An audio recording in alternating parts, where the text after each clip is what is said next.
السلام عليكم حاج. عليكم السلام. حاجي حميد سێ ساڵە لێرە بەستەکە سێ ساڵە لێرە بەستەکە چیلەکانی تووشی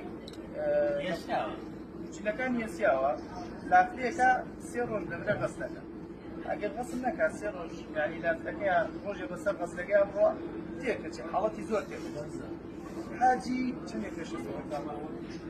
دوومان پێشی سەڕۆشتم بۆ سعودیا وانظر غسلي ناكل الحمد لله فضلي كفايه اما هو معجزه كفايه. اي والله ام حاجه يعني هو معجزه وام وانظروا جاب غسل بسري بدل السعوديه عبادات كفايه بدو بكيف كوشي او زمزم خوارد حسب ان يوم اني ولا حاجه حميد خلصنا عليها لو غير في الصباح حاجي كوي غير بيش حاجه يعني تصور السعوديه تقريبا دوانزر روز وانظروا للسعوديه بلي وكيف كنت او خوارد زمزم خوارد ايش نبدا غسل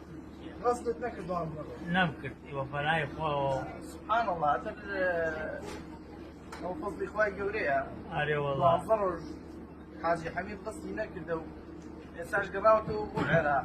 يعني اگر دور وجه وسم غسل قابرو حالتي كيكتي ناطاني بغسل بس هو ضرر للسعوديه روحي ما كيف عبادتي اخوي كدو ما كيف اي خواردو مش كيشي شنو باي قولوا رحمه لك ان شاء الله خوش بيا اخوات باي قولوا ان شاء الله ما من جاب يا ما قوماني ساقف اخوا وايلي ما الحمد سنه اخوا قال فضل خوي قوريها بريور والله راسي تو مانش مبتلى خوي قولوا رحمه لك ان شاء الله شي باشا خوي علي ورس ما قيد ان شاء الله.